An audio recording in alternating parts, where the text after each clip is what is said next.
Welcome to the premiere of Elevating Stories of Climate Equity. I'm Sylvia Ewing, and I will be your host for this monthly series.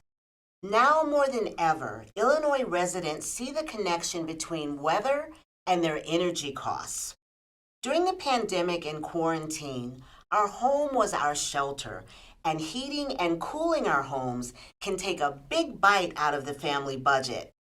Tonight, we'll hear a variety of perspectives, get the facts from experts, and offer tips for saving money and understanding the policies that can make a difference for all of us. Joining us are Ann Evans, my friend and CEO of Elevate, Ann McKibben, Director of Policy, also at Elevate, Jeremy Bryant, Senior Associate of Community Resources at Elevate, and Sarah Moskowitz, Deputy Director at Citizens Utility Board, and Illinois State Senator Robert Peters. Plus, we'll take your calls later in the program. Let's get started. Ann, thank you so much for joining us, and thank you for joining us for this premiere episode of our occasional series. Ann Evans, I'll start with you. What do you do at Elevate? Hello, Sylvia. It's wonderful to be with you this evening. I'm Ann Evans. I am Elevate's CEO, and I have the very wonderful honor and pleasure to lead a dedicated team who is working on climate justice and racial justice and towards a world where everyone has healthy, safe, affordable ways to have heat, power, and water in their home, no matter who they are or where they live. Thank you. I can be behind that. And Ann McKibben, tell us what you do at Elevate. Hi, Sylvia. Thanks for having me tonight. I'm Ann McKibben. I'm Elevate's Policy Director. And as Policy Director, I help our policy staff take the things that we have learned from all of the programs that we run on energy efficiency and solar and workforce development and clean water. And we take the things that we've learned and we try to inject that into the policy discussions here in Illinois. Well, thank you. There is a lot going on with policy. I'm going to go back to Ann Evans first. So, Ann, tell us about your name change. People may know the organization as Elevate Energy, and there's been a change. Yeah, there has. Thank you for that question. Elevate is a national nonprofit that's headquartered here in Chicago and really providing services across Illinois and the Midwest and the United States. And we work and run programs that help people save money, be comfortable in their homes, especially as we experience more and more extreme heat and extreme cold, create healthy environments. I want to highlight what you noted, that our homes are really our shelters and where we have to shelter in place during this very long pandemic. And so these programs are even more important now than ever. We changed our name and we're very excited that we are simply Elevate to highlight the intersectionality of all the work that we do, because we do energy efficiency, we do solar, we do healthy homes, we do workforce.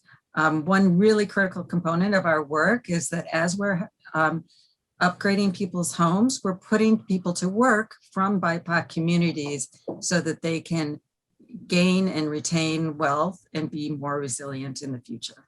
Thank you. Ann McKibben, what does Illinois need to prioritize to move our state to a clean and secure energy future? I mean, the theme of our program, after all, is extreme weather and energy costs. What do we need to do? Yeah, well, there's a variety of things. We have renewable energy industries that were just getting off the mark and now have run into some policy barriers. We need to remove those barriers so that those industries can grow dramatically and employ people, particularly in this time when we've had a lot of people who are out of work. We need to prepare our workforce to take advantage of those new jobs. And we need to work across multiple sectors: transportation, gas, electric, and elsewhere, to reduce our emissions at the same time as we're growing our economic development. That sounds like a bit of a heavy lift. Can you tell me what CEJA is and what role it might play in that change?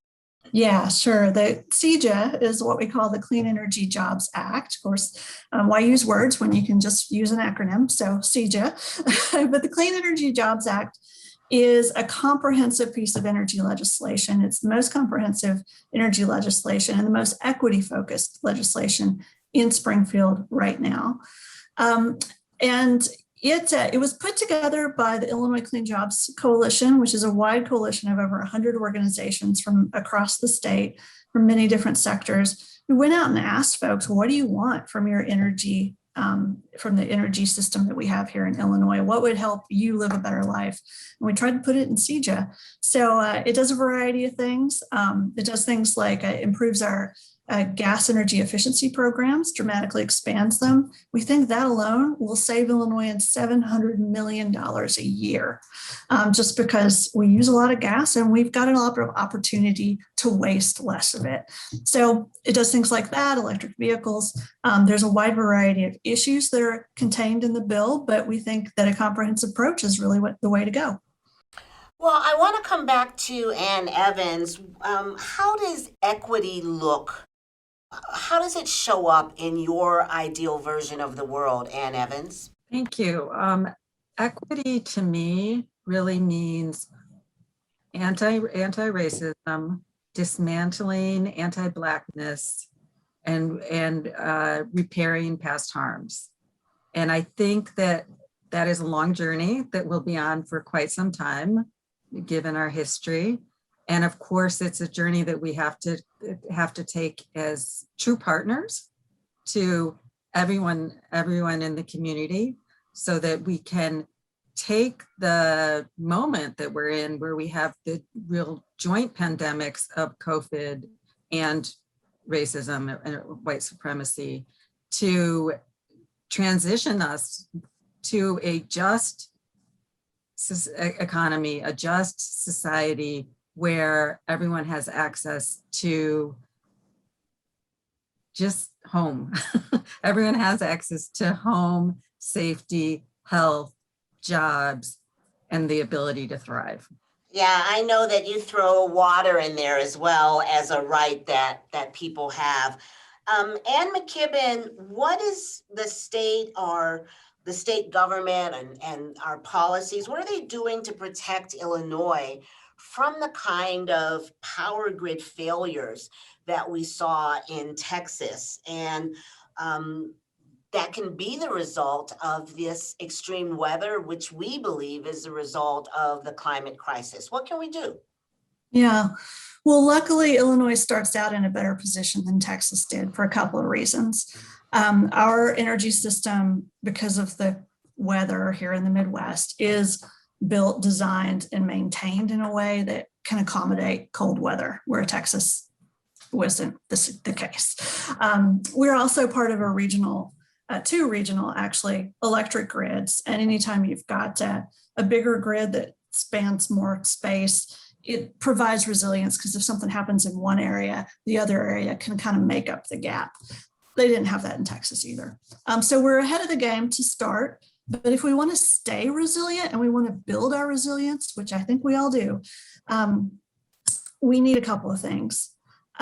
First off, of course, as Ann mentioned, we need to address racial inequities in our communities and in the clean energy sector to ensure that we've got opportunities for folks to get those jobs and good paying jobs, to build resilience in our communities. And in our energy system specifically, CEJA creates actually a planning process at our state regulator, which would allow us to have a really good look into what the future holds for our energy systems and look at it to make sure that what comes in the future is going to be reliable, it's going to be reasonably priced, and also that it's going to be clean, which can make us as communities more resilient, not only because of the new job opportunities, but because of just a lack of pollution and the assistance with public health that creates. Well, I want to stay with you, Ann McKibben. We're about halfway through our time together. It goes so fast. But talk about equity at the core of that legislation, and what does it look like for people to see the clean energy future and solutions to the climate crisis in their neighborhoods. Yeah, that's so important. We not only need to see sort of installations of particular like things like solar panels or insulation, energy efficiency projects in every neighborhood across Illinois. We need to make up for historic inequities too. There are some neighborhoods that have been left behind and we need to catch them up as well. So there's a lot of work to be done in the sort of technical installation of electric things and gas things. But there's also a lot of work that needs to be done on the workforce side. As we build these industries, we need to make sure that these industries are diverse, that all workers in Illinois have opportunities in these industries to grow themselves, to get good paying jobs, to have a career path. And that within CEJA at a practical level, what that looks like is a number of programs for workforce development, ensuring that workforce development is happening all over the state and that it's targeted towards the industries that are growing, and it really connects people to jobs. So it's not just we're training folks, but we're training folks and placing them specifically in the industry so that they can thrive. So I have a question for you. What if someone is what we might call a returning citizen, or you were formerly incarcerated? Is there a place for you in this industry? Absolutely. We think there absolutely should be. There is a program in CEJA that would specifically train folks who are about to return from the criminal justice system to ensure that they, as soon as they get out, they're ready to go right into a job and make that transition as smooth as possible. That's one program in CEJA. There are others that are just more generalized workforce development programs, but again, with that linkage directly to the jobs at the end. And then there are programs to help small businesses grow and to help those small businesses, once they reach a certain size and they're ready to sort of take off, where they can really hire a lot of people out of their community, to help them sort of bridge that next gap and become what we call prime contractors in the industry. So not only are they taking on the big jobs, but they're hiring other small businesses to help them with it. And So these are the black and brown out of their community contractors who perhaps have been left out in the past. Lots of good stuff here. Ann Evans, what national predictions do you have? We have a new administration, the Biden-Harris administration in Washington. There was a lot of talk about, climate equity, dealing with the wrongs of the past. What do you see in terms of energy policy and help for regular folks? I see a lot of optimism. I see the climate plan that President Joe Biden and Vice President Kamala Harris, which actually I want to pause and just say that again, Vice President Kamala Harris, as we celebrate Women's History Month, have put together. They put together a wonderful plan that prioritizes spending and benefits to the people who need it most. People from BIPOC communities that have suffered from disinvestment and loss of wealth for decades and centuries. And so they've made a commitment, which we're calling Justice 40. They've made a commitment that 40% of the investments and 40% of the benefits will go to those communities. So that means the investments in housing, the investments in transportation, the investments in utility bill relief that we all know are so needed right now will go to those communities. So that's a lot to be optimistic for. However, we know that we have to be vigilant. We have to make sure that frontline organizations, environmental justice organizations are at the table making decisions about how the money should be spent in their own communities and getting the direct benefit of this funding. And I don't believe that'll just happen unless we're all at the table being vigilant, making sure that the commitments that were made at the federal level really transfer and really are realized at the local level. Yeah, we know that very often the people who have money get more money. So we hope to see a change there. Exactly. Let me ask you, what excites you about the future? What makes you uh, joyful? I am really excited about people. I continue to believe in people and communities. And over the last year, I have seen the mutual aid, the folks stepping up to do things they never would have done in the past to help each other. And that includes my team at Elevate, who has stepped up to pivot and help people who who need the help. And I think we started by listening and stepping back and trying to understand what people were experiencing during COVID. And so we heard things like the seniors who have participated in our energy efficiency and water efficiency programs needed help getting to the grocery store because one, we didn't want them to go to the grocery store because of COVID and potential exposure, but their extended networks, their grandchildren who might have driven them to the grocery store in the past are essential workers. And so those safety nets have been stretched and challenged. And it was exciting when our team stepped up and said, you know what, we can help, we can get groceries delivered to folks that need that help. Additionally, I know we're talking about climate change and extreme heat. One of the things that we worried about very early on, it was what's going to happen to folks that don't have air conditioning.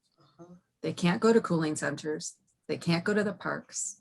They can't go to the lakefront. And so we worked hard to make sure that we could help provide air conditioning to people who were in need. And through this kind of work, we're helping people be more resilient to current and future stressors like COVID and like the pandemic. So what excites me, gets me up, makes me do my happy dance in my kitchen is people coming together to solve difficult problems in ways that they never have before. Thank you. And Ann McKibben, about a minute, what excites you these days?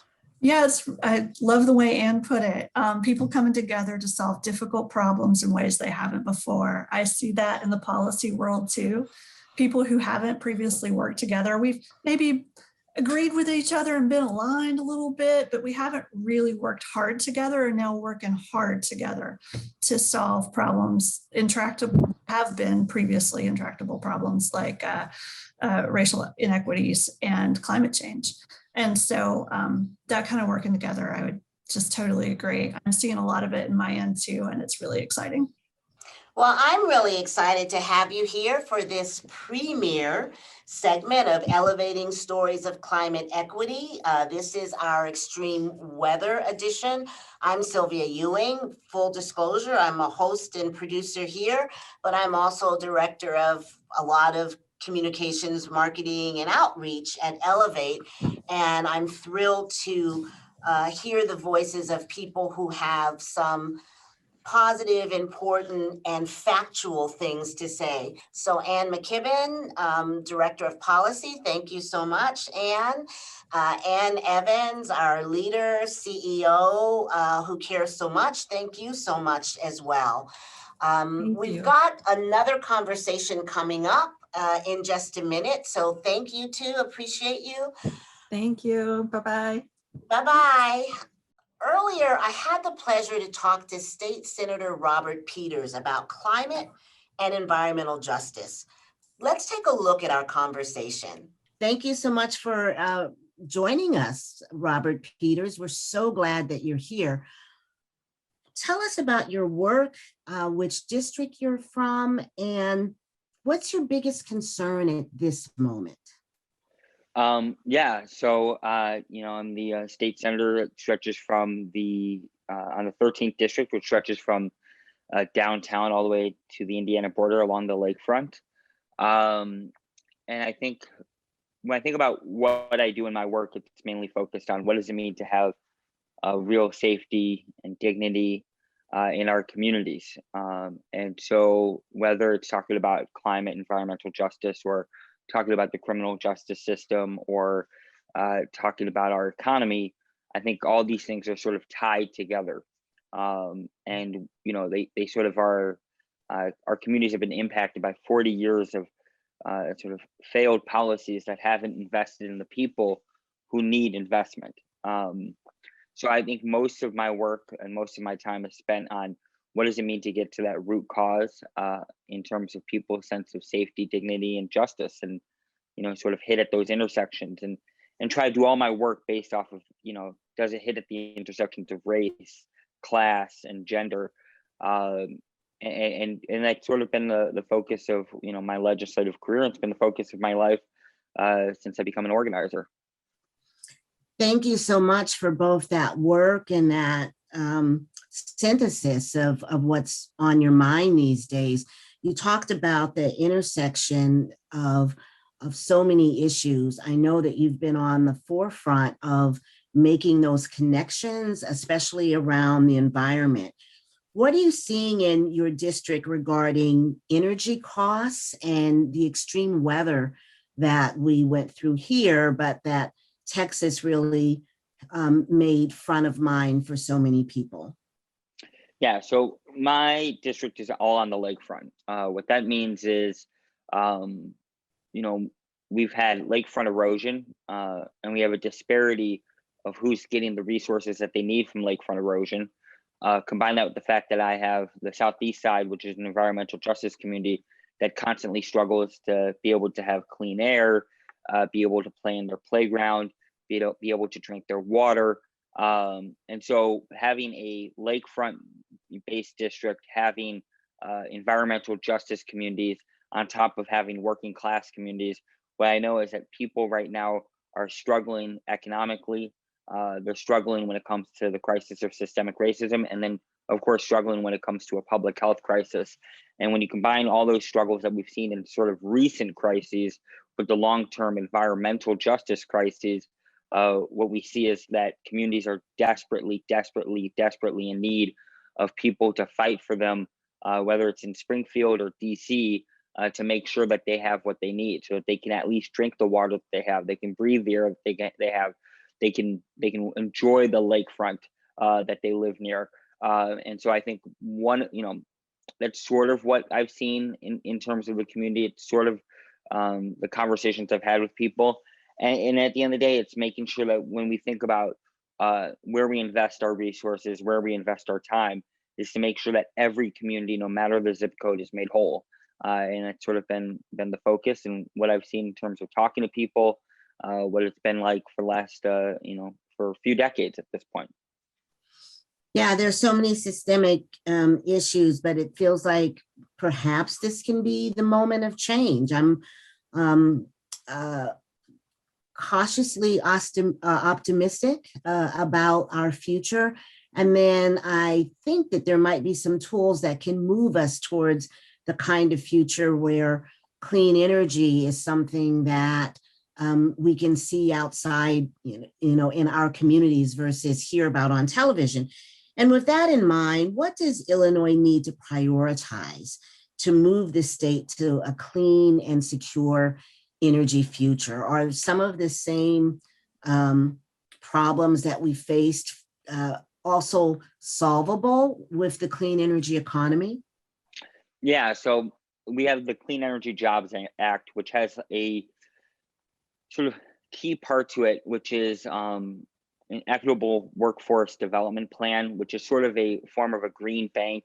It's not, specifically a bank, but it's the idea of making sure that we can drive investment to Black businesses, to Black workers, and then combine that. So you take that investment, you take it to the workforce development space, and you combine in the fact that there's going to be even more dollars coming in federally, and we can at least sort of take smaller rooftop solar like projects, combine it with larger green manufacturing, and what we would be able to get is a job, sort of jobs get the economy spurring, so that Black workers and Black small businesses are able to benefit and to grow. And I think that's what that's what we need.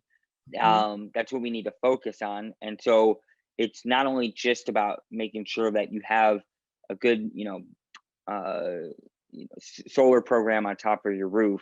It's making sure that those who are putting that, installing it, putting that together, are also people coming from the community. On top of the fact that, when you add in a larger scale manufacturing effort to it, that is based off of being clean and green, that the workers coming from there are getting those jobs and having good jobs. So not only that, they can then have the home that is also clean energy focused. So it's sort of trying to hit at different layers, from 30,000 feet to 15,000 feet to right on the ground, in terms of large scale projects, large scale policy, and large scale efforts to bring equity, especially to the south side of Chicago. Thank you so much for that summary. And in our program, we're going to continue to discuss all of these implications, CEJA, policy, things that people at home can do for energy efficiency and other matters.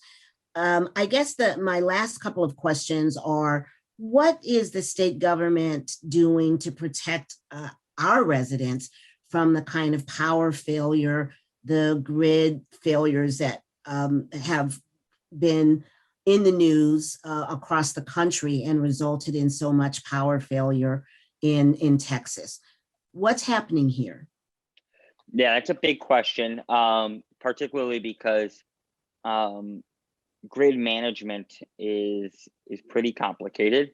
But the best way to put it is, because it's a bit of state government, it's also pseudo government. The main part is if we can move away. There's so many layers here, because Layperson's version. Yeah, so the best way to put it is if we can move away from dated infrastructure, so we can update our infrastructure. We use large capital dollars to make sure that we are updating the infrastructure of our state. Combine that with the fact that if we are, one of the issues that happened in Texas wasn't just the fact that the grid collapsed, it was the fact that you had that happening with hospitals. So areas around the hospitals were fine, but people who weren't near the hospital were impacted, and then they're experiencing some trauma and some pain where they have to go. They go to right now during a pandemic, an overcrowded hospital system. When we know we have a healthcare gap, particularly on the south side of Chicago, you combine that with if we have an infrastructure gap, and you combine that with a housing gap, and you combine that with an infrastructure gap in terms of plumbing, you can have a wholesale disaster. There's one thing that we have in Illinois is a strong, infrastructure program that's been going on for quite some time. We have organizations that have been fighting to improve our, sort of environmental justice and use of power standards. And I think there's just still some more work to do on all those fronts. So it's a complicated way of saying this, is that we're in a better shape than Texas, for sure. I mean, we're used to a tough winter, right, where Texas isn't. But on top of that, there's always going to be more work that needs to happen. And I think it's a combination of things that require the state and as well as the federal government to protect our grid and our critical infrastructures. Well, thank you so much for that overview from your perspective. It will take all of us working together to get the kind of future that our kids deserve. I'm always reminded that we're stewards for the next generation, and we're grateful to stewards such as yourself in Springfield, looking out for all of the ways that our issues intersect, and how to have a healthier environment. And I love all the things that you said about dignity and justice as well. What excites you, and where can folks find out more from your office about your initiatives and the work that you care about? Yeah, I mean, what excites me most is the fact that I like talking to people. I come from an organizing background. I was a community organizer before I was a state senator. And when I talk about safety, justice, and dignity, what I mean is our environmental justice communities are tied up to our racial justice communities, and they're tied up to a history of, disinvestment, a history of overwork and very little power in your workplace, a history of being a dumping ground for a select few. And to me, what excites me about my work is to say, okay, we're going to change that. That what it means to make a community whole is that you have a roof over your head, you have a good job, you have a school, you can drink your water, you can breathe air, and you can afford to have food on your table. Everyone deserves that. It doesn't matter where you live in the state of Illinois or where you live in this country, you deserve that. And I think what excites me is that we're seeing us as a community organized to demand to have those things happen. And so that's my main thing here is that whether you live in South Shore or you live in Evanston, you should be able to enjoy your lakefront. Whether you live in Lakeview or you live in South Chicago, you should be able to turn on the tap and drink the water and play in the park and be able to breathe the air. And whether you live in Bronzeville or you live way down in Carlinville, Illinois, you should be able to know that you have a good job with a good future. And I think that's what we're fighting for. For folks who want to, get to learn more about what we do and, especially my office, they can visit my website at www.senatorrobertpeters.com. And you can, we have a form there if you ever need to reach out to my office for anything. I always say that I represent the district, but when I push that green button, it impacts the whole state. So my job is to make sure that the district is represented, but to make sure that whatever I'm doing in terms of voting and what I'm fighting for, that I know it also impacts people who may not live directly in my community. So that's my little story. Thank you, Senator Peters, for sharing your perspective. Joining us now are two great guests. Jeremy Bryant, Senior Associate of Community Relations at Elevate, and Sarah Moskowitz, Deputy Director at Citizens Utility Board, we like to say CUB. Thanks for joining us for this premiere episode of Elevating Stories of Climate Equity. Sarah Moskowitz, I'll come to you first, one of Elevate's longtime allies, another member of the Illinois Clean Jobs Coalition. Tell us a little bit about your work and your biggest concern in this moment. Yeah, thank you, Sylvia, and thank you, Elevate. Thank you, Jeremy, for having me on. It's a pleasure to be back on CAN TV. CUB actually used to have a call-in show on CAN TV like 15 years ago that I was on, so this is super fun for me. Citizens Utility Board, or CUB, as you noted, is a nonprofit consumer advocacy group that specializes in utility issues. So we work across the state of Illinois, representing utility ratepayers before the Illinois Commerce Commission and the courts in Springfield. We tried to get better consumer-friendly laws passed. And more these days, we've been looking at ways to kind of move the Illinois energy economy towards 100% clean renewable energy in a way that saves consumers money, which is definitely possible if we do it right. So it's a really exciting time.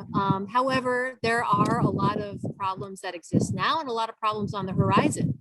Of course, we are a year into the COVID-19 pandemic, and that has just wrought havoc on people's source of livelihood across the state, if not the world.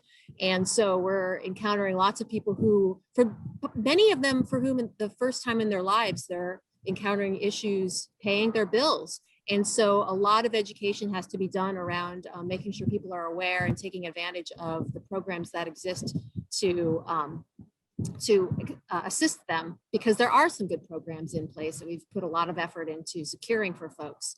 Now it's just a matter of getting them to learn about them and take advantage of them. So that is a very immediate concern right now. But of course, the climate crisis is an immediate concern. We're trying to get legislation passed, the Clean Energy Jobs Act, that will bring, it'll put Illinois on track to achieve a clean energy future.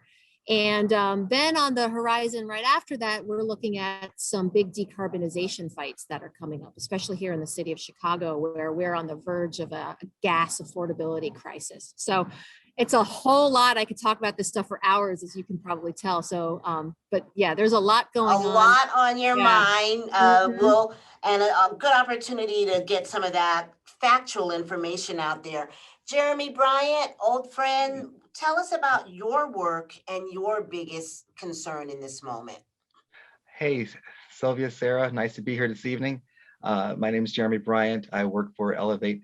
I am a senior associate with the outreach team. And Elevate is no stranger to Chicago. Matter of fact, we're not only in Chicago, we're in a few parts across the country. But our goal is to bring affordable utilities to everyone, everywhere. We feel that everyone is deserving of not just a affordable bill, but also a good quality of life. So we're also about promoting equity to those residents that need it most, those who have been disenfranchised and removed from the conversation. One of the things that concerns me most at this moment is COVID-19, of course, is weighing heavily on everyone's mind, but it's being at home, working remotely, having high energy costs, being at home, not knowing, with many people's jobs being somewhat shaky and income being tight, not knowing where to turn and where to go to get actual help for the bills, for food, etc. And so that's one thing that weighs heavily on my mind, making sure that the consumers are actually getting information about resources that are available to them during this difficult time. Well, they've turned to the right place this evening. I'm going to ask Sarah, what are you hearing from the people that you work with across the state? What are some of the common questions or concerns about extreme weather and energy costs, Sarah?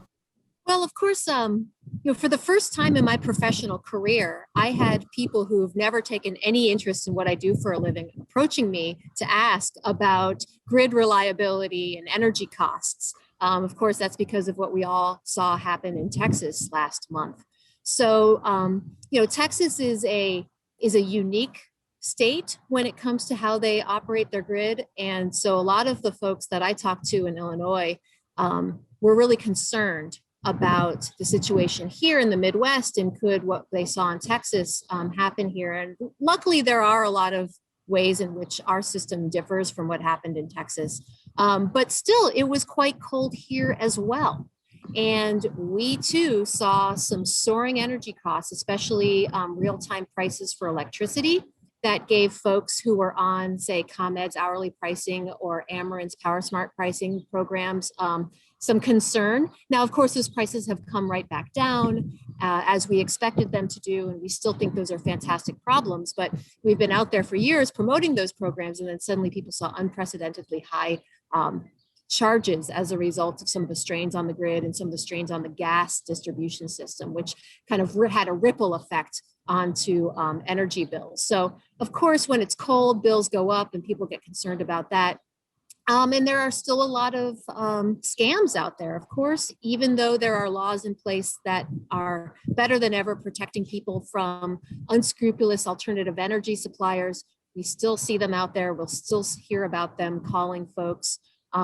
Even though they're not supposed to be going door to door right now, they're still using the phone. I'm still getting stuff in the mail. And so people are still getting confused by these offers of clean energy or cheap energy, and have to do some digging to uncover the fact that those are actually ripoffs. Well, I'm going to ask Jeremy, what are 3 ways that consumers can increase energy efficiency to bring down those scary bills? Well, one thing they can do is go through their home and find out if they have any of those old round incandescent light bulbs. They want to go through the house, take those out right away and replace them with an LED bulb. Those bulbs don't give off heat and they don't draw as much on the grid. So like we mentioned already, people are at home, not just the adults, but also the children. And I know that a lot of people have a bad habit of not turning off lights. So if they're going to be on, let's make sure that we have the proper light bulbs on installed. Another thing that they can do is also replace their older mercury thermostat or even their programmable thermostat with what is called a smart thermostat. And these come in a variety of forms from different makers like Ecobee and Nest. But these smart thermostats can actually be controlled from anywhere that you might have to travel to, so that they actually can control by your mobile device. And then they also learn your habits, so that if you're away from home, the thermostat will actually know that and know to actually lower the temperature. And then when you arrive back at home, the thermostat will activate to a temperature because it's recognizing people activity in the home. So these are things that we can actually have in our homes to actually reduce our energy cost. If you want to go to the contractor grade level, you can also do what is called air sealing around your doors and windows and add insulation in your basement and attic. And that will also have a tremendous impact on those bills. Are there any programs or services that help people defray those costs or provide those thermostats and things for them? Absolutely. Here in Illinois and the Chicago area, we have a company called ComEd. That's the utility company, and ComEd actually has programs for not only residential, but also nonprofit and businesses, where they will come out and do an energy assessment and also provide you with equipment that will actually help you lower your bills. There's also, of course, Elevate, who is an administrator of various programs that will actually help to enroll you in through the utility company, so you don't have to go to an alternate supplier that Sarah had actually mentioned, and worry about maybe getting a high spike in your energy costs at some point. And Elevate is happy to help people enroll in these programs or show them where to go, even if they're even having a hardship, perhaps with a prior bill, and how to get that taken care of and navigate these hard times.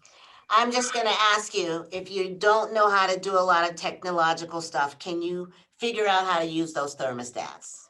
You can. Very It is not good. that, it is user friendly. Yeah, so you don't have to call all the kids in to help you. Sarah, I want to come back to the disinformation that can be out there. Extreme weather, energy costs, failures. What's your biggest fear about what people have heard, especially Sarah, around renewables and some of the misinformation around not just solar, but wind after Texas? Yeah, well, of course, what happened in Texas was quickly politicized, unfortunately, and so some early interviews included politicians from Texas blaming failure of wind turbines. And while wind underperformed during the Texas energy crisis, everything underperformed. But the biggest underperformers were actually the fossil fuel power generators. So wind works perfectly fine in Illinois because our turbines are weatherized, and the situation in Texas was that they weren't properly weatherized. So this was just another opportunity to take political hits at renewable energy, which unfortunately is kind of the way things go, but it is pretty silly. I do want to mention one other thing while I can, since I've got you and I've got a camera on me, I can't resist. Another piece of misinformation out there, this is much more immediate, close to home. A friend of mine just told me about this last week. He got a call from someone promising to provide him with free solar panels. That's really nice sounding, and that is that we like solar. We want people to take advantage of that, but there is no such thing as free solar panels. Unless you are on some kind of special program that's income qualified. These guys that are calling you are actually going to be selling you a solar lease. So while there's kind of big picture in the news, political misinformation happening around renewable energy, there is also coming at individual consumers here in Illinois, a lot of misinformation from, unfortunately, unscrupulous marketers trying to use that renewable energy shtick as a hook. And so for people who are curious about tapping into the promise of renewable energy for their own home, whether it's through rooftop solar or through maybe subscribing to a community solar program, Cub is a resource. We have a website that we update every day, go into a lot of detail about your options. And if you still have questions, we have a hotline too that folks can call. Well, you've been a longtime ally and advocate for consumers, so you're a trusted source. I know other parts of Elevate are administrators of Illinois Solar for All, so there's some great information out there. But speaking of questions, I think we've got a few on the line. So where's our first caller, guys? Hello, can you hear me? Yes, we can. Thank you for your call. Hi, thanks for taking it and thanks to Sarah and Jeremy for all this helpful information that you've provided tonight. I was really interested in hearing your thoughts on energy costs related to extreme weather. And it also made me curious about what you've seen on the ground in terms of rising energy bills due to COVID-19 and the fact that so many more people have been at home using energy at home much more than they had been prior, resulting in higher energy bills. And if there's any programs or initiatives that people can look to help them shoulder the cost. Thank you so much, caller. We appreciate your calling in. And I heard rising energy costs, staying at home, COVID. What can people do? Jeremy, I'll come to you first. Hello, caller. One thing that you can do is definitely enroll yourself in ComEd's program if you're in the ComEd territory. It's called hourly pricing. That's one thing I would suggest to do. And then another thing that I would suggest to do is make sure that if you're at home, like you say, unplug appliances that you aren't using.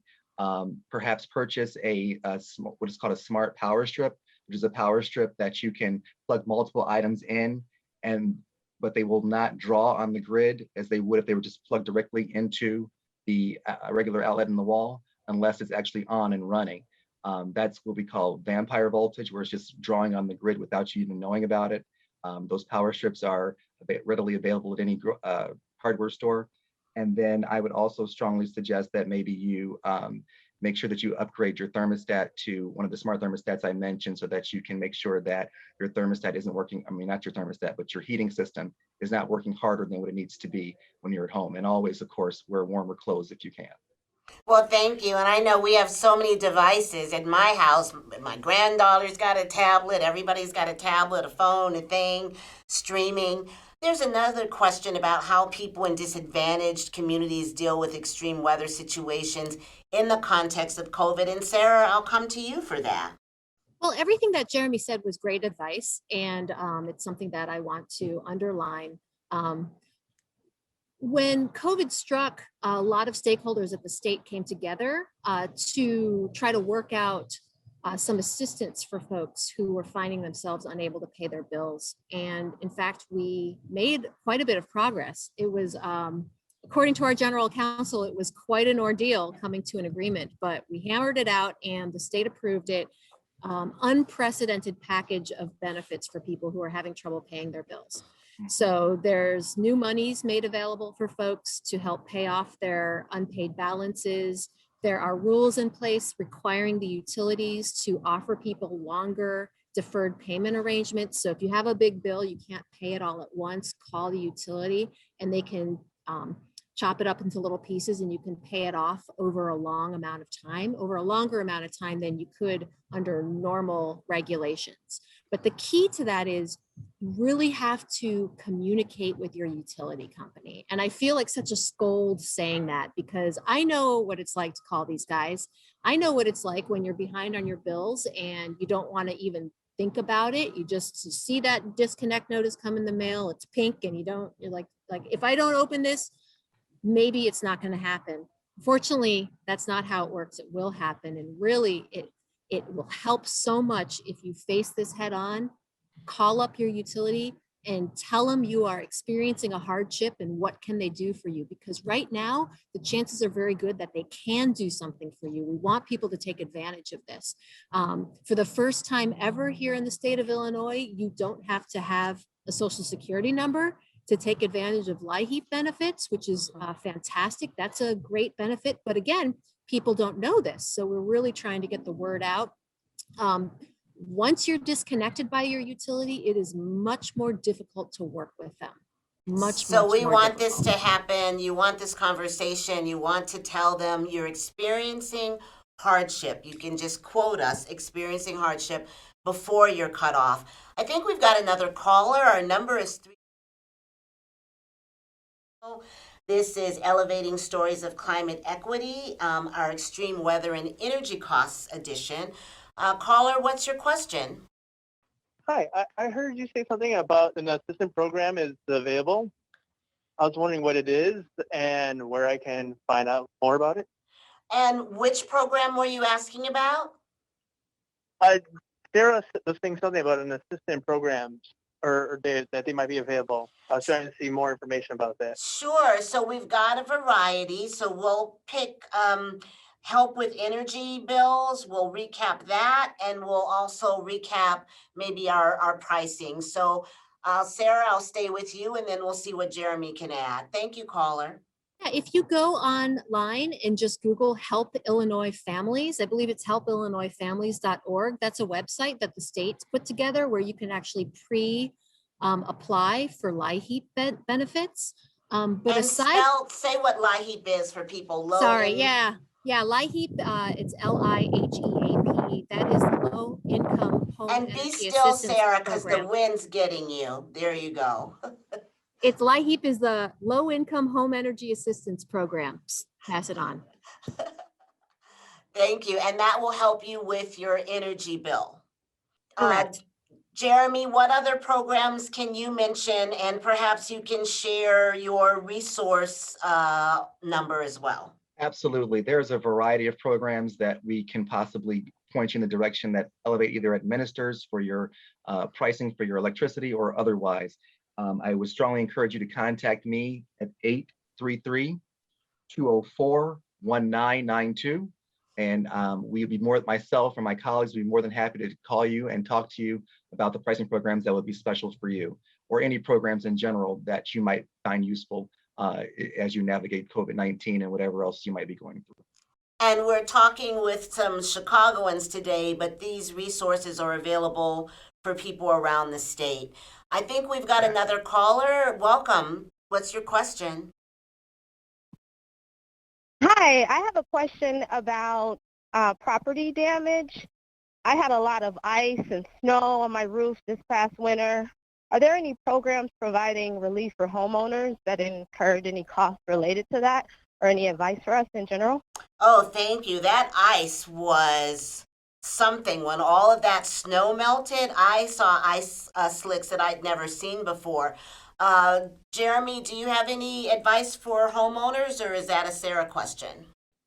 So far as the ice dams and things of that nature that caused a lot of damage, in addition to documenting it with pictures and contacting your insurance company, you're also, again, I would encourage you to contact myself or my colleagues at Elevate.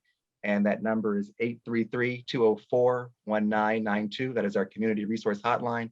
There are some assistance programs throughout the city of Chicago that are helping individuals recover from the recent winter storm, because it was declared a somewhat of an emergency for the state of Illinois that we had recently. Thank you. Sarah, do you have any input on that? Unfortunately, beyond what my friends from Minnesota say about ice dams, I don't know as much about it as Jeremy does. So, all right. Well, we've got it rolling here. Let's take another call. Caller, what's your question? And thanks for joining us this evening. Hi, thank you for taking my call. So I guess my question is more broad. I've been listening to the conversation about equity, and I would like to know more generally what you think can be done to kind of raise awareness, frankly, in communities of color about some of these issues. I drive a Prius. I'm a vegan, and I, try to talk to my friends about, the carbon footprint, and I feel like it's just not top of mind. And I understand that there are other issues that we interpret as perhaps more pressing, but I feel like this is just as important, and that environmental justice is important and equity is important, but I feel like that's not on as many people's radar as perhaps it should be. So I'd love to know, what we can do or what is being done to just get this more top of mind for people. Thank you so much. And I wanted to be one of those witnesses to say, before turning it over to the experts, Black folks care about the environment. We care about equity. We may use different terms. We may talk about it in terms of the way it impacts us differently, but we are the first to feel the brunt of the bad air, the unhealthy homes. And so I'm delighted that there's a caller who wants us to help spread that word. Sarah, what would you share? How are we getting the word out about equity?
Well, and I know that one of my colleagues likes to say we want people to see the benefits of the clean energy economy, not just on television and not just, in other communities, but we want them to see those jobs and those services right outside their door, right in the daycare where they're, the home daycare where their kids are being cared for. So there's a lot of work that we can do. I'm going to ask, we've got a couple minutes left. It's been an exciting first show.